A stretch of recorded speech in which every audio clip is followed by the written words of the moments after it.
दुर्योधन है किसी नाटक में। आज तो पांडवों के साथ गद्दारी करके शासन हाथ में ले लिया है, लेकिन कल महाभारत का युद्ध होने वाला है और 100 कौरव मारे जाएंगे, राज हाथ में से चला जाएगा। धूमकेतु का उपयोग कैसे कवि लोग करते हैं, केशव ध्रुत राम शरीर जय जगदीश हरे, लेकिन वो राम कैसे? धूमकेतुमिव किमपि करालम। ये रावण कुल को जला देने वाला है। राम को धूमकेतु कहेंगे। धूमकेतु जब दिखाई पड़ता है तो संसार में कहां विनाश होता है, तो अब लंका में विनाश आने वाला है। रामचरितमानस में तुलसीदास जी ने कहा हनुमान जी के मुख से कि मैं तो रहा शाखा मृग।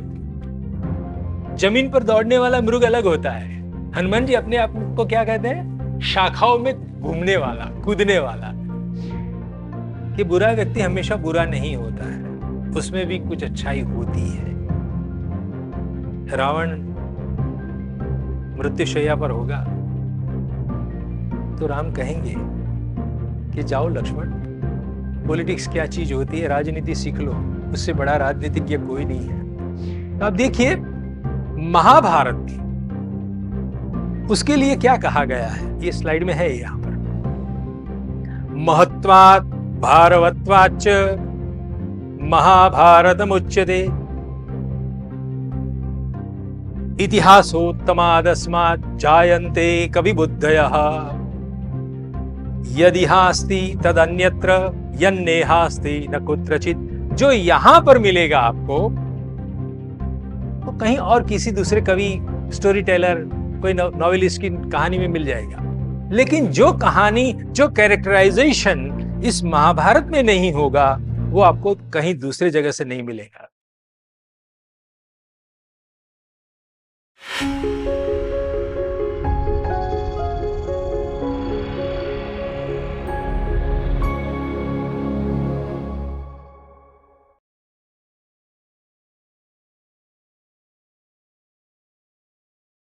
Namaste, sir. Myself, Namit Patel, and we are thankful on behalf of Indus University ICAS Club after this wonderful session. बहुत सी चीज़ें जैसे कवि और कविता, वेद और पुराण के रिलेटेड हमारे पास बहुत सारे questions हैं. So it would be great if you can address these questions. Thank you. Namaste, sir. Myself, Ishita Ahir from CSE branch. The first question is कि आपने साहित्य के क्षेत्र में आने का कब सोचा और आपकी प्रेरणा क्या थी? अच्छा, फाइन। बाल्यावस्था में गणित और विज्ञान मेरी कमजोरी थी या मेरी लाइकिंग के विषय नहीं थे। मुझे उस समय से कविता सुनने का एक मन करता था और वो संस्कार मेरे में डालने वाली मेरी माँ थी। तो मुझे ठीक याद है कि मैं चौथी कक्षा में जब था तो मेरी माताजी ने मुझे वाल्मीकि कृत रामायण का पाठ सुनाया था। यद्यपि वो था गुजराती अनुवाद के माध्यम से, लेकिन कलम तो थी वाल्मीकि की, आदि कवि की थी। और माताजी ये भी कहती थी कि एक आसन बिछा दो, जहां पर भी रामायण का पाठ होता है वहां हनुमान जी प्रकट होते हैं, उसको सुनने के लिए लालायित रहते हैं, आ जाते हैं। तो मुझे बड़ा रोमांच होता था कि चलो हनुमान जी आएंगे हमारे साथ बैठने के लिए। वो आराम से दीप प्रागट्य करता, आसन बिछाता, अगरबत्ती लगाता और एक भाव जगत शुरू होता था, एक कल्पना शुरू होती थी कि मैं अकेला नहीं सुनता हूं, मेरे पास में हनुमान जी बैठे हैं जो राम की कहानी सुन रहे हैं। तो एक फैंटेसी वर्ल्ड वहां से शुरू हुआ, एक कल्पनाशीलता शुरू हुई कि हाँ कोई मौजूद होता है, न होते हुए भी है। जैसे मेरे वक्तव्य में मैंने कहा कि ब्रह्मा की सृष्टि में सब फिजिकल होता है, लेकिन कवि की सृष्टि में कल्पना जनित सब चीज होती है। तो ये मैंने महसूस किया पहली क्षण चौथी कक्षा में जब था। बाद में 10वीं कक्षा में जब आया स्कूल में, गुजराती विषय में विभिन्न छंदों का अभ्यासक्रम था, उसमें शिखरिणी छंद, शार्दुल विक्रीडित, ये सब पढ़ाया गया। मुझे ठीक ठीक याद है कि जैसे मैं क्लासरूम में सीख कर आया कि 70 अक्षर होते हैं, 6 अक्षर के बाद उसमें यति डालनी है, और मैं मेरे घर की खिड़की के पास बैठा था, सामने एक कर्ण जिसको बोलते हैं येलो फ्लावर वाला, वो एक छोटा सा वृक्ष रहता था मेरी खिड़की के बाहर, वहां एक चकली आकर बैठ गई, चिड़िया। बस उसको मैंने विषय बनाया और वो शिखरिणी छंद में लिखने का प्रयास किया। चकी रानी त्यारे चक चक करे डाल ऊपरे। This was my first poem. पूरे शिखरिणी छंद में यही है। और चकी को चकी रानी मैंने बना दिया, और चक चक करे डाल ऊपरे, तो एक प्रास भी बन गया। इस रूप में हमारे घर के सामने शिवालय था, तो शिवरात्रि के दिनों में वहां भंग का प्रसाद दिया जाता था। हमने कभी सुना था कि फलाने पुजारी ने ज्यादा थोड़ा भांग का सेवन कर लिया, तो वो पागल होकर कुछ हंसने लगा, बोलने लगा, बकवास करने लगा। बस ये विषय मुझे मिल गया, तो मैंने एक दूसरी कविता लिख दी। भांग पीने भवभान भूलीने नर्तन करिए नवा नवा। हम एक दूसरे वर्ल्ड में चले जाते हैं। नशा होता है तो भांग पीने भवभान भूलीने। मैं वसंत भट्ट हूं ऐसा मुझे याद रहेगा, तो मैं कोई एलफेल नहीं बोल सकूंगा। इस दुनियादारी को भूल जाना पड़ेगा मुझे, तब नर्तन होगा, तब कविता होगी। तो इस रूप में एक बाल्यावस्था में, शैशव अवस्था में ही कुछ ऐसे माता जी मेरी मुझे मिली, शिवालय मिला, और भगवान ने दिया हुआ कुछ कल्पना जगत वाला था। तो 11वीं कक्षा में आते आते तो मैं गणित से उब गया, साइंस से उब गया। तो सोचा कि किसी गांव में छोटे शिक्षक हो जाएंगे और बैठे बैठे कविता लिखेंगे हम। That was my dream for my future life. So हमारे पास 18 पुराण है, इसका मतलब कई सारी कहानियाँ। तो उसमें से कई कहानी अलग-अलग पुराण में अलग-अलग तरीके से कही गई है। और तो क्या कविता की दुनिया में प्रामाणिकता मायने रखती है, या फिर जो अ, संदेश देना होता है कोई भी कविता या फिर कहानी से, वो मायने ज़्यादा रखता है? बात ऐसी है कि पुराण साहित्य से हमारे कवि लोग क्या लेते हैं, वो केवल संस्कृत कवि के लिए बात नहीं है। कोई भी भारतीय कवि, कोई भी भाषा का कवि हो आज भी, उसका रॉ मटेरियल या उसकी अलंकरण सामग्री, काव्य की शोभा बढ़ानी हो, या उनमें से कोई कंटेंट लेना हो। जैसे साहित्य में कुल 3 चीज होती है। कंटेंट यानी कथा वस्तु,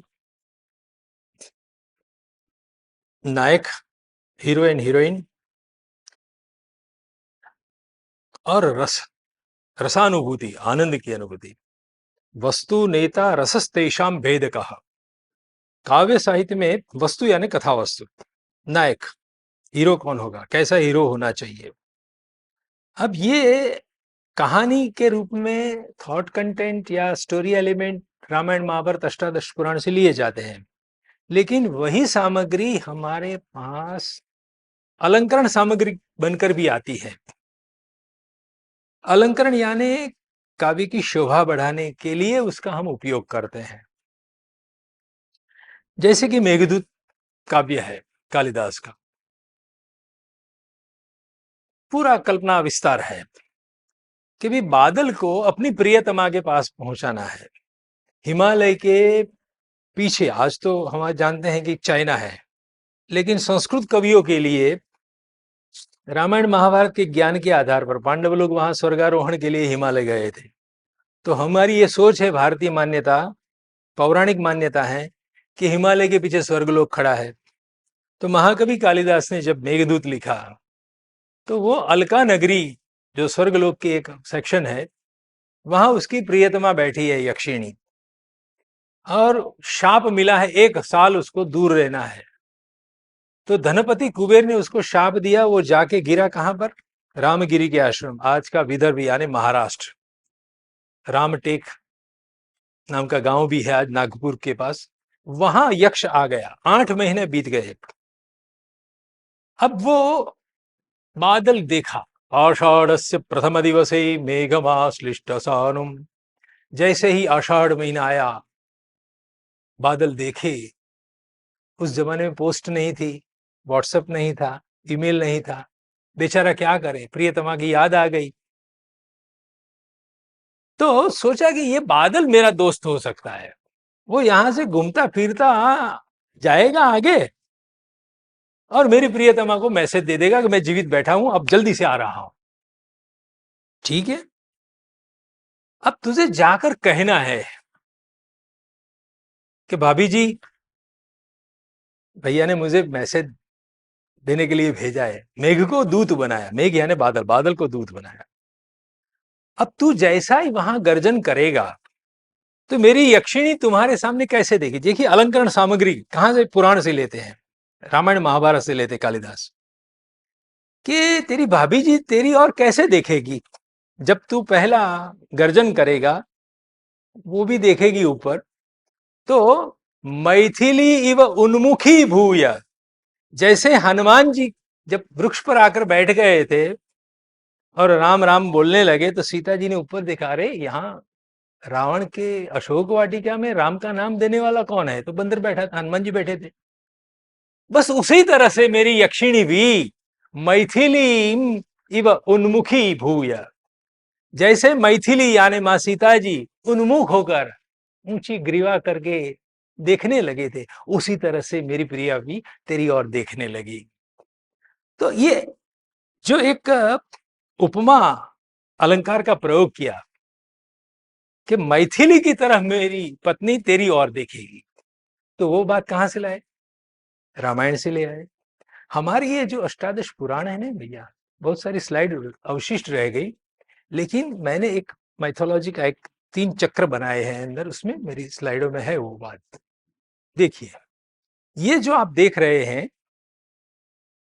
ये आख्यान चक्र, उसमें ऐसे ऐसे पात्र, देव सृष्टि होती है, देवों के साथ वृत्रासुर वगैरह होते हैं, यक्ष गंधर्व नारद वगैरह पात्र होते हैं। उसके साथ साथ आप देखिए, तो ये दूसरा मिथक चक्र है जिसके आधार पर हम कुछ अलंकार बनाते हैं। इस तरह से हमारा पूरा जो काव्य संसार है इन माइथोलॉजी पर बना हुआ है। फॉर एग्जाम्पल, दुर्योधन है किसी नाटक में, आज तो पांडवों के साथ गद्दारी करके शासन हाथ में ले लिया है, लेकिन कल महाभारत का युद्ध होने वाला है और 100 कौरव मारे जाएंगे, राज हाथ में से चला जाएगा। तो कवि लोग क्या करेंगे, दुर्योधन को क्या कहेंगे, दुर्योधन को कहेंगे कि ये पूर्णिमा का चंद्रमा जैसा सिंहासन पर विराजमान है, पूनम का चांद जैसा है, दुर्योधन कहा जाएगा। क्यों, दूसरे दिन से उसकी अवनति होने वाली है, वो पूर्ण चंद्र धीरे धीरे घटता जाएगा, अमावस्या पर ब्लैकआउट हो जाएगा। और यदि राम के लिए कुछ कहना है तो राम को कहेंगे वो दूज का चांद है, यानी दिन प्रतिदिन उसकी कला विकसित होने वाली है, उसका विकास होना है, उसका विजय होने वाला है आगे चलकर। तो ये जो ग्रह नक्षत्र होते हैं उसको भी हम कविता की एक सामग्री बना देते हैं कि इस नायक का अधपतन होने वाला है और उस नायक का उत्थान होने वाला है। तो ये सारी सामग्री हम पुराण से ले आते हैं और उसके लिए क्या करेंगे, हम चंद्रमा को किसी का ग्रहण लगता है, राहु केतु की हमने कल्पना की है अष्टादश पुराण में, तो किसके लिए कौन क्या होता है, एक धूमकेतु होता है,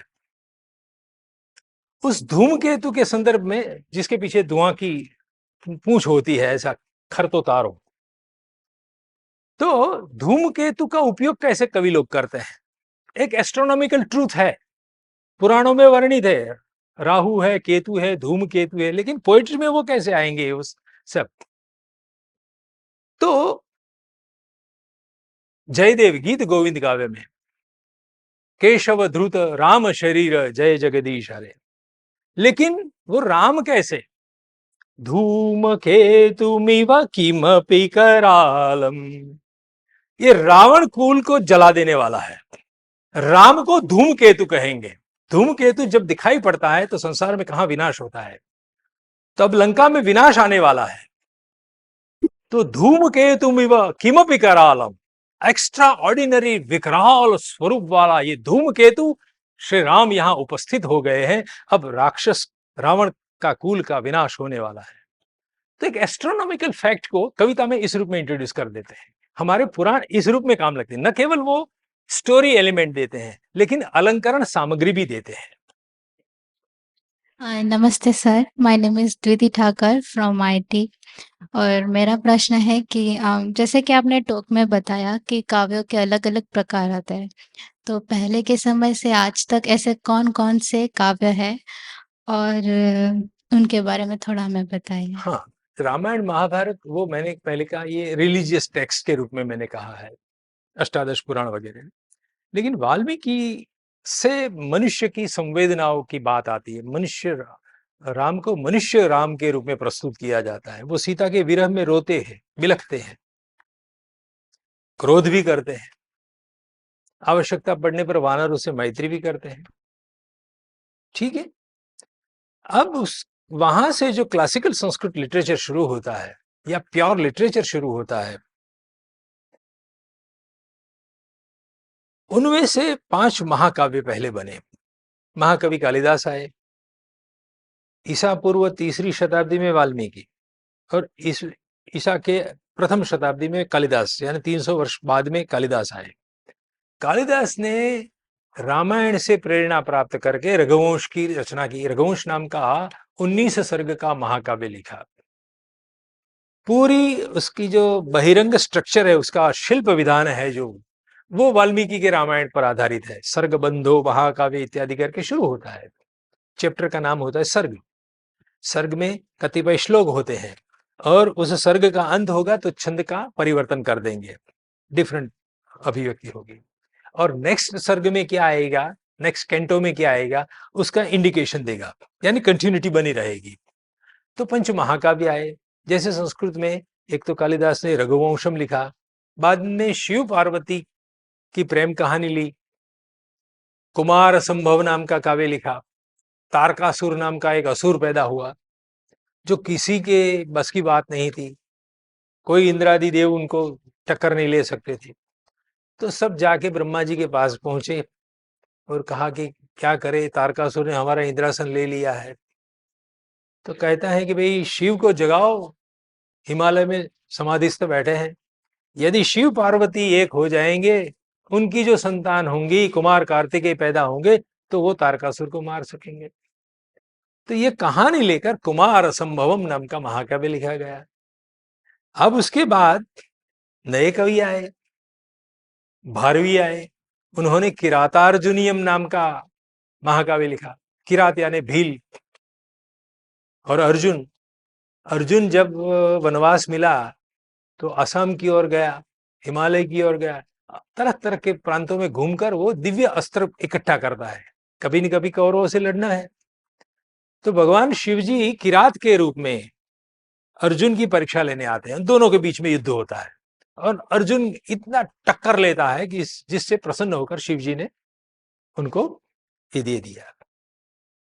अब किरात अर्जुन को लेकर जो कहानी छोटी सी वन पर्व में आती है महाभारत की, उस वन पर्व में 1-2 अध्याय में आती हुई कहानी लेकर एक पूरा महाकाव्य लिखा गया। उसी तरह से बाद में महागाय हमारे गुजरात के थे, गुजरात राजस्थान बॉर्डर पर हुए, भिन्नमाल के थे। उन्होंने शिशुपाल वधम नाम का महाकाव्य लिखा। सभा में शिशुपाल श्री कृष्ण को 99 गालियां बकता है। जब जन्म पैदा हुआ था तब कहा गया था कि ये उसको कृष्ण मारेंगे, तो शिशुपाल की माँ ने प्रॉमिस लिया था कि मेरा लड़का उसकी 99 गलतियां माफ कर देना, 100 पूरी करे तब माना।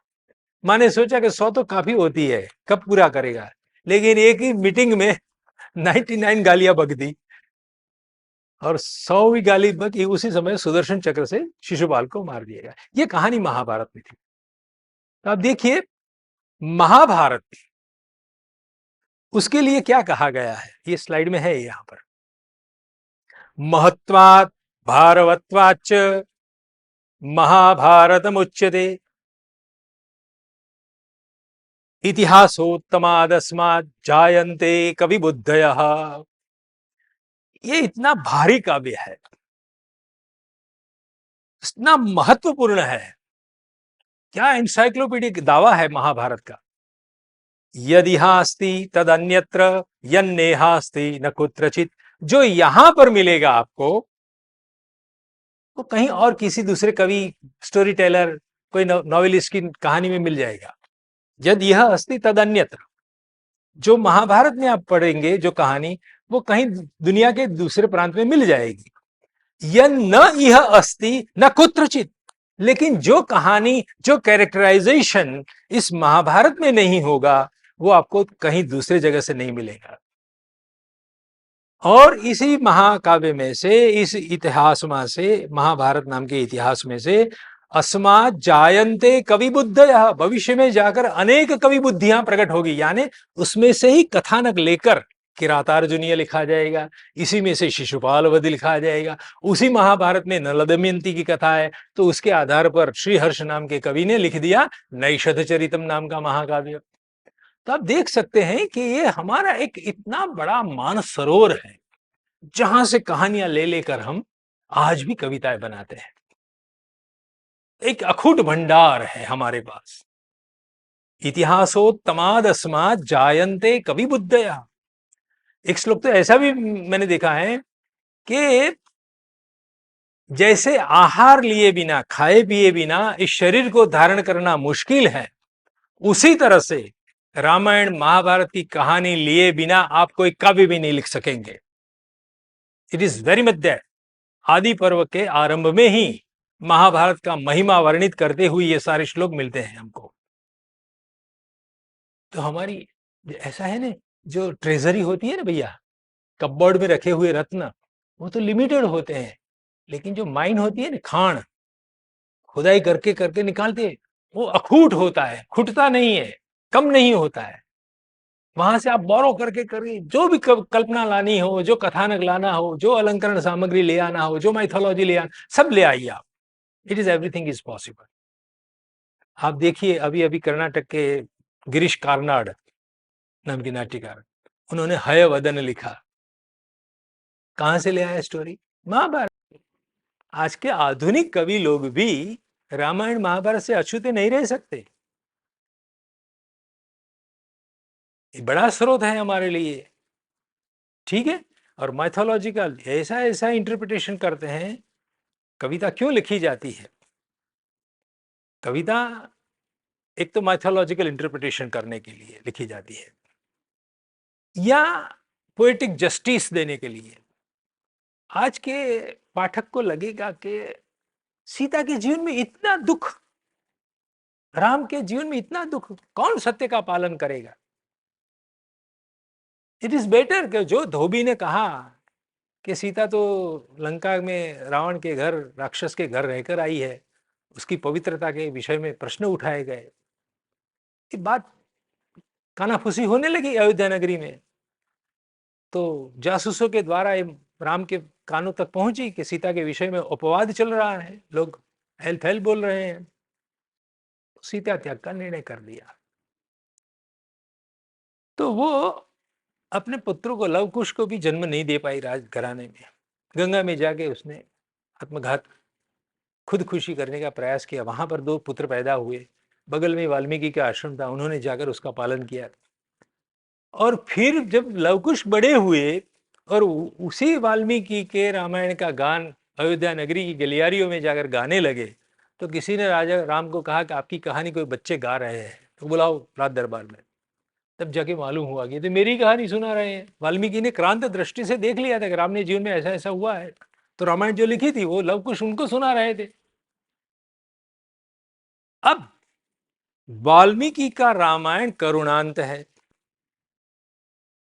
पृथ्वी, क्योंकि बाद में जब देखा गया तो मेरे ही पुत्र हैं, तो बुलाओ, वाल्मीकि को बुलाओ और कहो कि सीता की पवित्रता सिद्ध करो।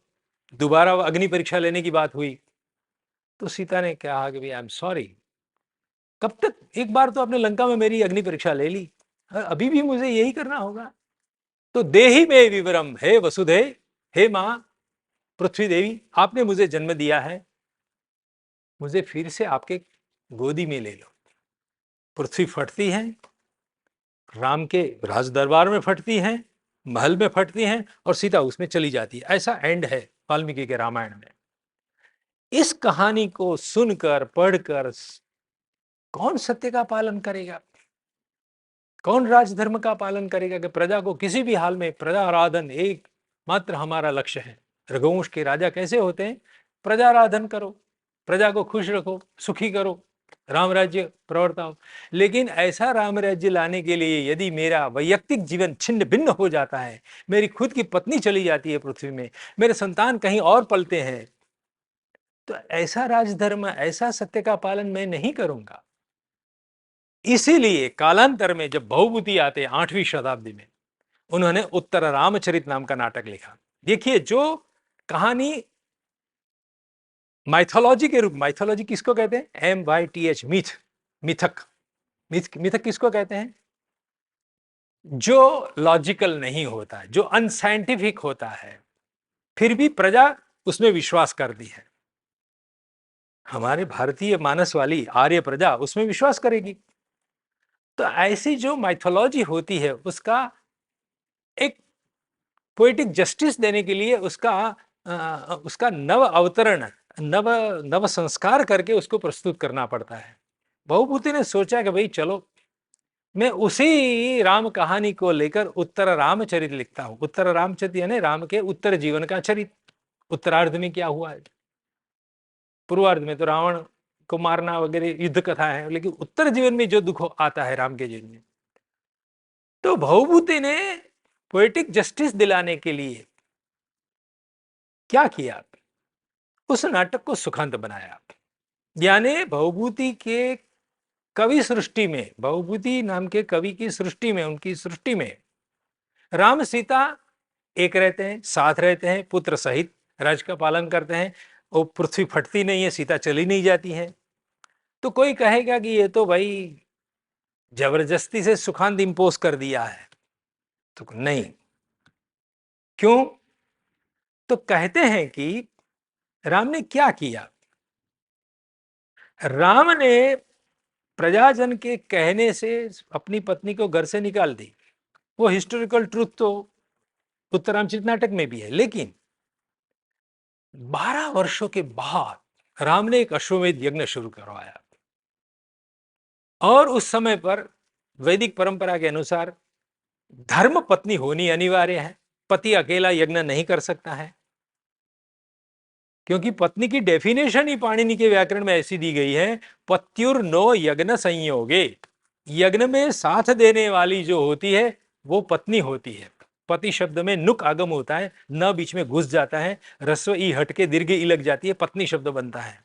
एक ग्रामेटिकल ऑपरेशन है, लेकिन ये 2500 वर्ष पहले बुद्ध के समय में ग्रामर लिखा गया है, पत्युर्नो यज्ञ संयोगे। तो राम के जीवन में भी ये अब क्राइसिस आई कि आपको अश्वमेध यज्ञ करना है, लेकिन आप नहीं कर पाएंगे क्योंकि आपने अपनी पत्नी को विदाई कर दी है, घर में से निकाल दी है। Now you can not perform this अश्वमेध यज्ञ। तो राजा थे, पिता दशरथ ने 3-3 रानियां घर में की थी, बहुपत्नी तो चलता था, उसके घर में ही था। दशरथ ने तो 3 बार शादियां की है, ठीक है नहीं? तो राम कर सकते थे यज्ञ, यदि संपन्न करना है अश्वमेध यज्ञ, तो राम दूसरी शादी कर सकते थे। लेकिन कहा नहीं, एक साइड पर मेरा राजधर्म है, प्रजा को खुश रखना है, प्रजा आराधन करना है, प्रजा को सुखी करना है। उसके एक मुद्दे पर मैंने सीता का त्याग कर दिया, लेकिन मेरा पति धर्म भी है। मैं मेरी पत्नी के स्थान पर किसी दूसरी को नहीं बिठा सकता। इसीलिए मैं हिरण्यमयी सीता प्रतिकृति, सोने की मूर्ति बनवाऊंगा सीता की, वो मेरे साथ में बैठेगी और हम दोनों यज्ञ करेंगे। अब ये घटना घटित हुई अयोध्या में कि राम ने दूसरी शादी नहीं की और हिरण्यमयी सीता को प्रतिकृति बना के यज्ञ संपन्न करवाया जा रहा है। तो प्रजा में एक मैसेज गया, जो बोलने कानाफूसी करने वाले लोग थे, दुष्ट लोग थे, कि राम ने ऐसी ऐसी पत्नी को अपने घर में बिठा दी। तो अब मैसेज क्या पहुंचा कि जब राम ने सीता को घर से निकाल दी तो प्रजा भी बोलने लगी, देखो देखो, हम जो कहते वही किया ना राम ने। राम भी मानते थे कि सीता पवित्र नहीं है, इसलिए राम ने निकाल दिया। लेकिन 12 वर्षों के बाद जब यज्ञ किया, तब राम ने बिना बोले अपने एक्शन से व्यक्त कर दिया कि मेरे लिए सीता पवित्र है, मैं उसके अलावा दूसरी पत्नी को नहीं शादी कर सकता हूं। ये मैसेज दिया। एक और राजधर्म का भी पालन करते हैं, दूसरी ओर पति धर्म का भी पालन करते हैं। अब रही बात दोनों को साथ में मिलाने की, पुत्र को प्राप्त करवाने की, तो उसी समय पर अयोध्या में एक ब्राह्मण का पुत्र मर गया। पिता घर में जीवित थे, अकाल मृत्यु घर में हो गया। राम के पास फरियाद पहुंची, कंप्लेन गई कि भाई पिता घर में बैठा है, पुत्र कैसे मर सकता है, एक ऐसा राम राज्य है जिसमें निश्चित राजा का कोई दोष होगा, नहीं तो ये प्रजा का ऐसा कल्याण नहीं हो सकता। अच्छा ऐसा हुआ, क्या करना है। नभोवाणी होती है, देखो माइथोलॉजी आई, आकाश से आवाज आई कि हे राम, तुम्हारे नगर में कोई शूद्र तप कर रहा है, शूद्रों को तप करने का अधिकार नहीं है, उस शूद्र का नाम है शम्मुख। तो राम पुष्पक विमान लेकर चारों दिशा में घूमने लगते हैं, उस शूद्र को जाकर उसको मार देते हैं। तब जाके वो ब्राह्मण जो रात दरबार में आके अपना पुत्र का डेड बॉडी लेकर आया था, वो पुनर्जीवित हो गया। अब ये जो घटना मूल रामायण में वाल्मीकि ने लिखी है, कालिदास ने रघुवंश में भी लिखी है, लेकिन भवभूति के हाथ से अब उसका पोएटिक जस्टिस दिलवाने की बात सोच रहे हैं। उसी कहानी को नए रूप में, नवा स्वरूप में अवतार देकर प्रस्तुत करते हैं। जो राजा अपने खुद के पुत्रों का प्रसव सुख रूप से राजमहल में न हो, उसका ध्यान नहीं करता है, पत्नी को घर से, वो अपन्न सत्वा थी, प्रेग्नेंट थी सीता, उसका त्याग कर दिया, तो जो राजा अपने प्रजाजन का एक अकाल मृत्यु वाला पुत्र उसको पुनर्जीवित करने के लिए ऐसा भ्रमण करता है और शासन करता है, तो उसके पुत्र भी जीवित मिलने ही चाहिए। इस रूप में लवकुश वहां प्रस्तुत होते हैं। वो कोई दूसरे नहीं थे, उनके खुद के ही पुत्र मर गए थे, क्योंकि जब जंगल में भेज दी तो उसका क्या नहीं हुआ होगा। अकेली सीता वाघ सिंह के बीच में मर ही जाएगी, लेकिन फिर भी वहां पर वाल्मीकि ने उसको आश्रय दिया, उनको बच्चे का सुखरूप प्रसव हुआ और बड़े होकर राम के पास पहुंचते हैं। तो वहां पर ये सुखांत बनाते हैं।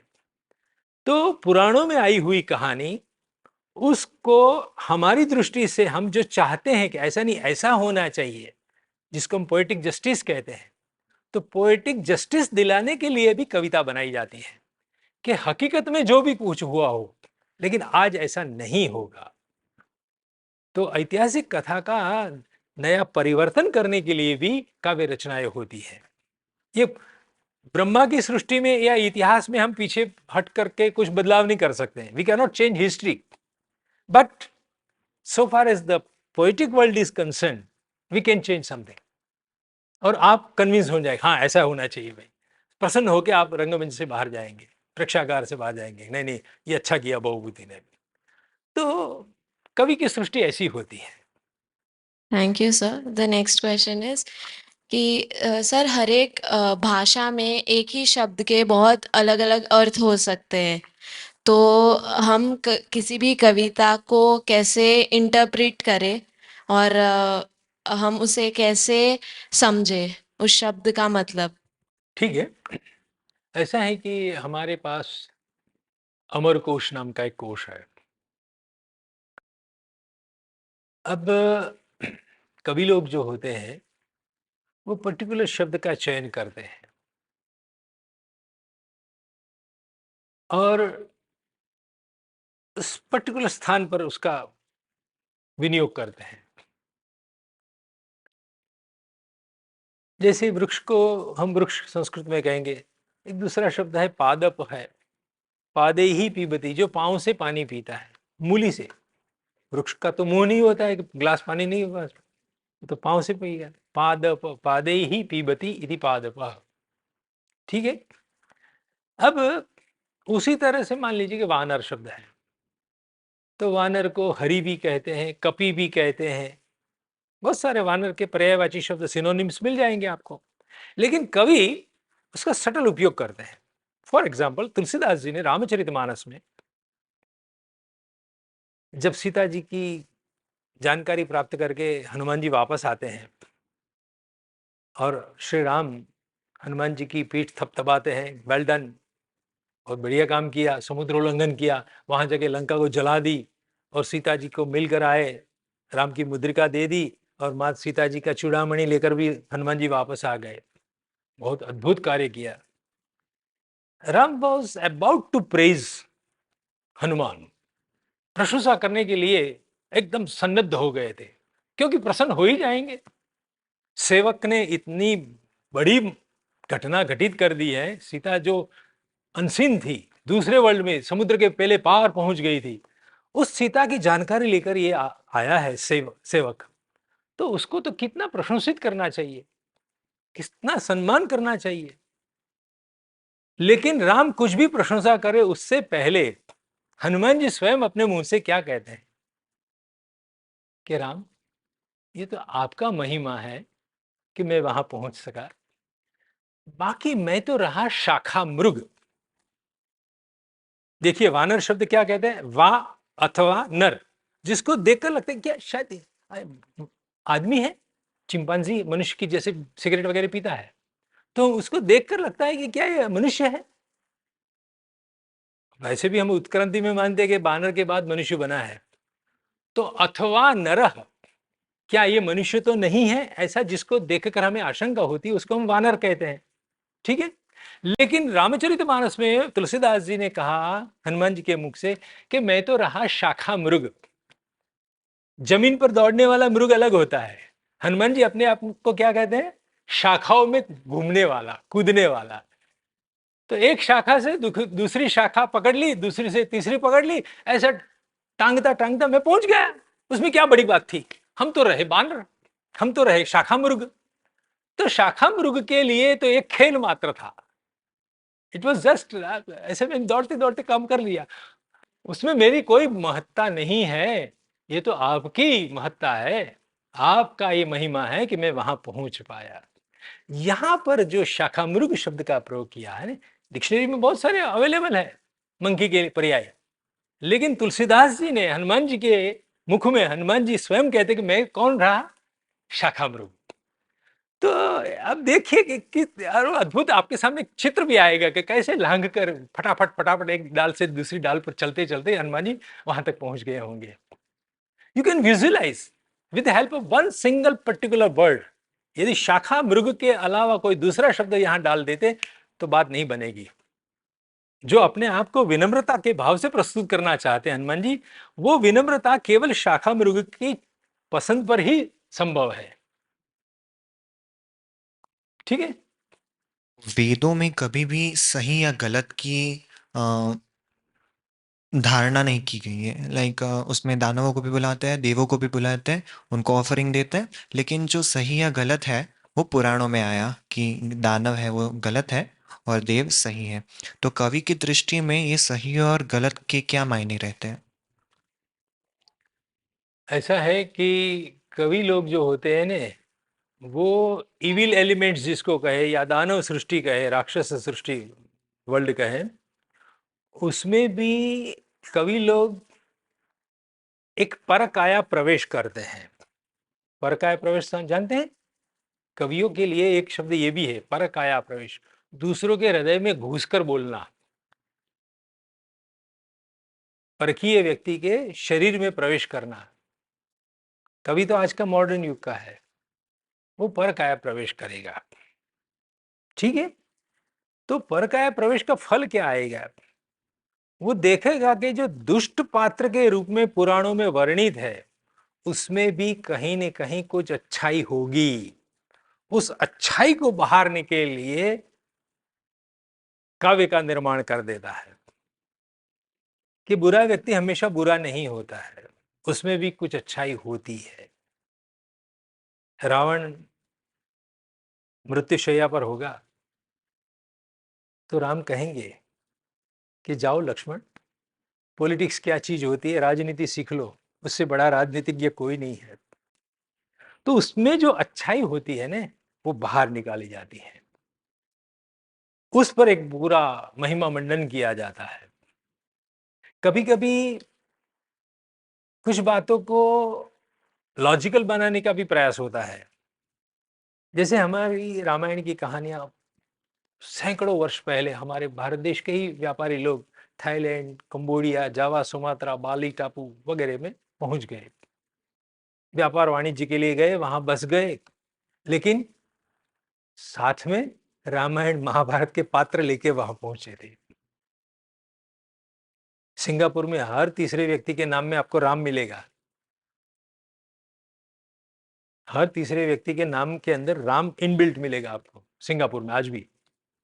तो कंबोडिया, जावा, सुमात्रा वगैरह बाली टापू पर जाए आप, वहां रामायण में क्या किया उन लोगों ने?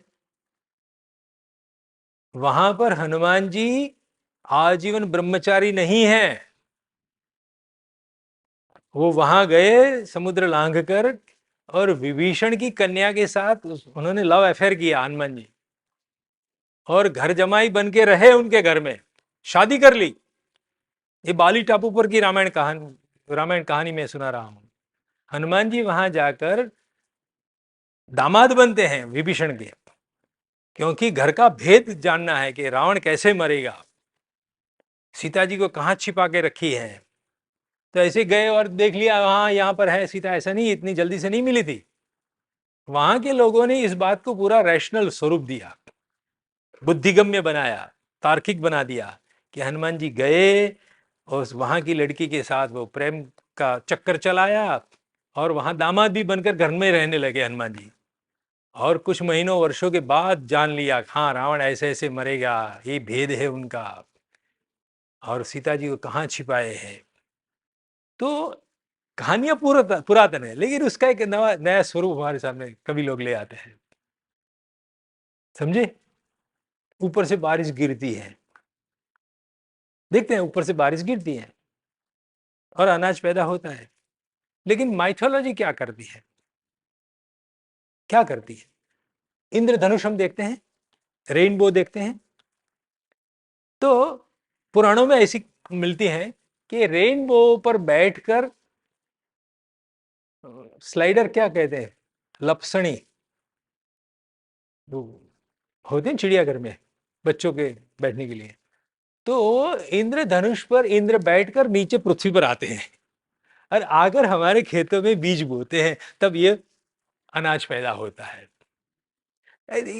फैंसीफुल कल्पना है कि ऐसे ये घास कैसे निकल आई जमीन से, तो ऊपर से इंद्रदेव आए, और ऊपर से आए तो नीचे क्या फ्रैक्चर नहीं हो गया, हड्डियां टूट जाएगी? नहीं नहीं नहीं, ऐसा नहीं हो सकता। इसीलिए रेनबो, तो रेनबो पर वो स्लाइड करके नीचे उतरे। तो ऐसी कहानी एक फैंटेसी वर्ल्ड में बनाई जाती है, उस पर एक कविता बन जाती है, ठीक है? ओके, और कुछ?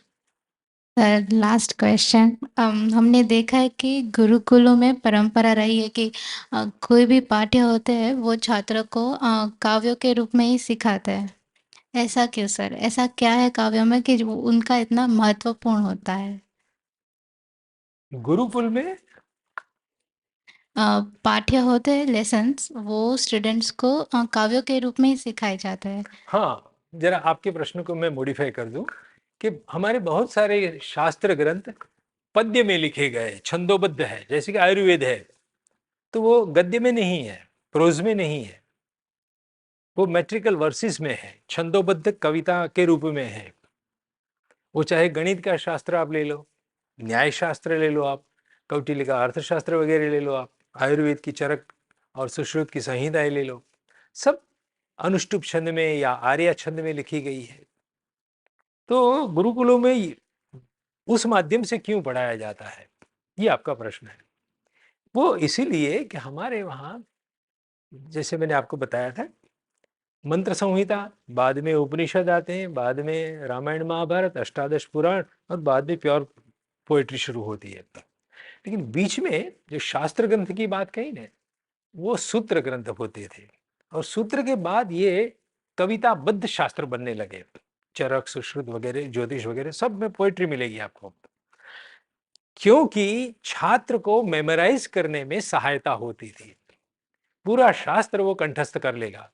एक बार मैं जामनगर की आयुर्वेदिक कॉलेज में पहुंचा, मुझे बोलना था आयुर्वेद की मैन्युस्क्रिप्ट को एडिटिंग, उसका एडिटिंग कैसे होता है, लेकिन छात्रों ने कहा कि भट्ट साहब आप एडिटिंग बाद में सिखाइए, हमको कुछ छंद का गान सीख, वो एमडी कर रहे थे आयुर्वेदिक में, छंद का गान सिखाइए। क्यों आप गान सीखना चाहते हैं?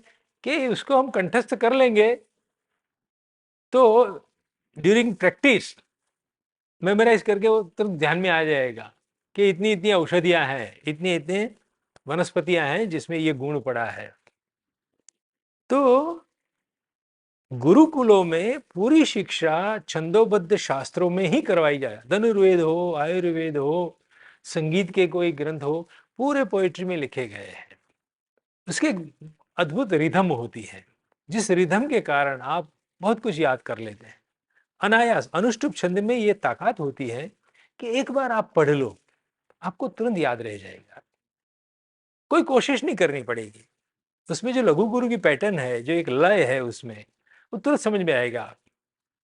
अमंत्रम अक्षरम नास्ति, नास्ति मूलम अनौषधम, अयोग्य पुरुषो नास्ति, योजकस्तत्र दुर्लभः। फॉर एग्जाम्पल, इस श्लोक में क्या कहा गया? अमंत्रम अक्षरम नास्ति, भाषा में ऐसा एक भी स्वर या व्यंजन नहीं है, क ख ग, केवल क ग, कि जिसको आप मंत्र के रूप में, मंत्र की कैपेसिटी के स्वरूप में उसको प्रयोग नहीं कर सकते हैं। Each and every phoneme has its own capacity, मंत्र तुल्य आप उसका उपयोग कर सकते हैं। हमारे मेरे गुरुवर्य थे प्रोफेसर तपस्वी नांदी सर, वो नागर शैली में किसी को गधा कहना है तो गधा तो गाली है, बोल नहीं सकते थे, तो वो बोलते मिस्टर ग है, केवल ग बोलेंगे, सुनने वाला समझ जाएगा कि साहब क्या बोल रहे हैं, ये ग है। तो अमंत्रम अक्षरम नास्ति, एक भी अक्षर ऐसा नहीं है जो मंत्र के तुल्य क्षमता न रखता हो। नास्ति मूलम अनौषधम, अब आयुर्वेद के छात्र को सिखाया जाता है। हाँ, ये मंत्र किसको सिखाया जाता है? आयुर्वेद के। तो कहा जाता है कि भाई दुनिया में जितने भी वृक्ष है, पौधे हैं, घास फूस है, उसकी मूली में कोई ना कोई गुण है, कोई मेडिसिन की क्षमता उसमें है, मेडिकल वैल्यू है उसमें। नास्ति मूलम अनौषधम, जो औषध के रूप में प्रयुक्त न की जाए ऐसी कोई मूली नहीं है। सब मूली में कोई न कोई औषधीय गुण रहे हैं। उसी तरह से इस संसार में कोई पागल आदमी दिखाई पड़े ना आपको रास्ते में, भिखमंगा, लूला लंगड़ा, काना, तो भी कहते हैं अयोग्य पुरुषो नास्ति, इस जगत में एक भी व्यक्ति अयोग्य नहीं है। किसकी जरूरत है? योजकस तत्र दुर्लभः, कोई there should be one good manager. इस घास फूस की मूली को किस रोग पर मुझे लगाना है, वो जानने वाला खोजना चाहिए आपको। योजकः तत्र दुर्लभः, योजना करना, to manage. If you can manage, तो निकम्मे में निकम्मी कोई औषधि होगी, वनस्पति होगी, उसको आप जब तक जानते नहीं तब तक आपके लिए फिजूल की चीज है। लेकिन यदि आप उस पर प्रयोग करेंगे, उसको उबालेंगे, किसी पर उसका प्रयोग करेंगे, धीरे धीरे करके आपके समझ में आएगा उसका ये विनियोग होता है। समझे? तो इस रूप में जो श्लोकबद्ध होता है ज्ञान, जो शास्त्र होते हैं, जो पाठशालाओं में पढ़ाया जाता है, गुरुकुलों में पढ़ाया जाता है, वो स्मृतिबद्ध ज्ञान करने के लिए अत्यंत आवश्यक था। इसीलिए उसको कविता का रूप दिया जाता था। ऐसी व्यवस्था पूरे संसार में, विश्व में कहीं नहीं मिलेगी आपको। ये केवल भारत की अपनी एक विशेषता है कि जिसमें पूरे शास्त्र को, पूरे ज्ञान को हमने श्लोकबद्ध कर दिए है, जिसको गेय स्वरूप में, गान के स्वरूप में हम प्रस्तुत करते रहे हैं। ठीक है? ओके। धन्यवाद सर, हमें आज आपसे बहुत कुछ जानने को मिला है और सीखने को भी। I hope this conversation has help all the index seekers out there. नमस्ते सर, मेरा नाम अथर्व है। आपसे पर ये सवाल है, जैसे आपने पहले भी बोला था कि जो कवि लिखता है तो वो अपने साथ जो पढ़ने वाला और सुनने वाला उसको भी वो जगह पे चले जाता है। तो मैं आपसे यही जानना चाहता हूँ कि जब कवि अपने आप को किस तरीके से उस ढंग में ढाल लेता है, किस तरीके से अपने आप को काम कंपोज रखता है कि ये चीज उसकी प्राप्ति हो सकती है। बस वहीं पर परकाया प्रवेश की बात है, दूसरे के मन में घुसना। एक उदाहरण दिखाओ कैसे ये रियलाइज होता है। वाल्मीकि ने समुद्रोल्लंघन का वर्णन हनुमान जी के लिए किया कि यहां से लांघ कर वहां पहुंचे। उसके लिए घर जाके देख लेना, वाल्मीकि रामायण में सुंदरकांड का प्रथम सर्ग 213 श्लोक का विनियोग किया है।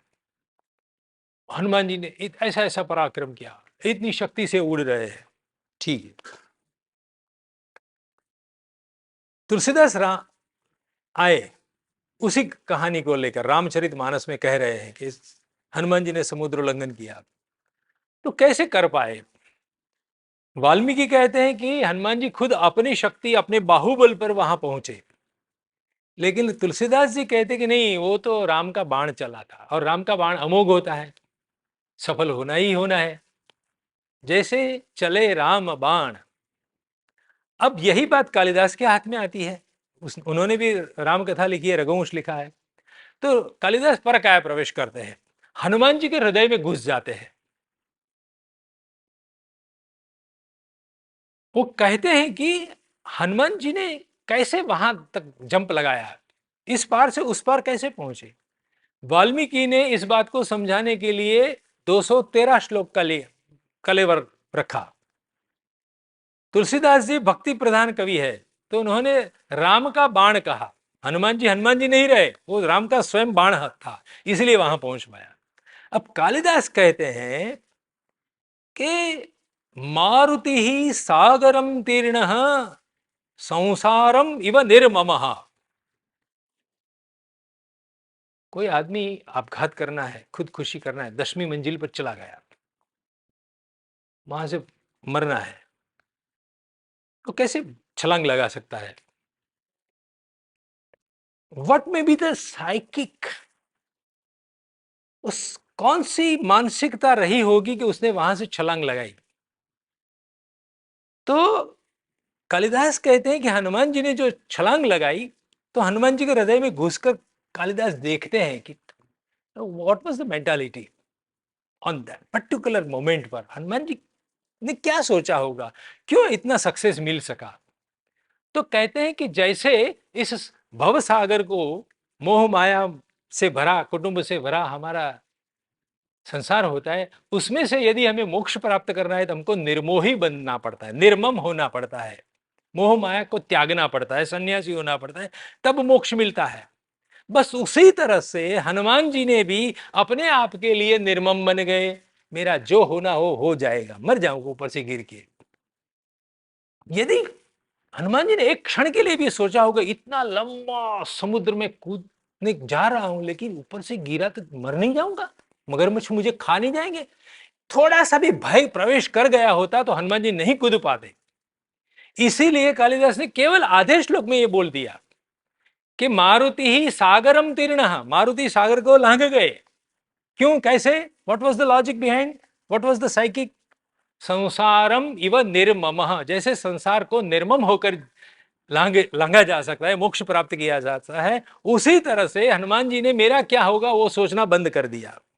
मुझे तो केवल बस राम का काम करना है, राम काज किए बिनु कहां विश्रामा, राम नु काम કર્યા वगर મને विश्राम क्या थी, बस कूद पड़े तो सफलता मिल गई।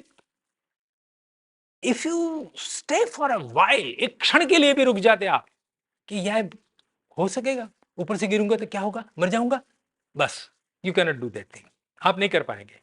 तो कवि लोग जो करते हैं ना, वो आपको उस भाव जगत में ले जाते हैं, वो वर्णन में परकाया प्रवेश करते हैं कि ऐसा ऐसा कुछ हुआ होगा।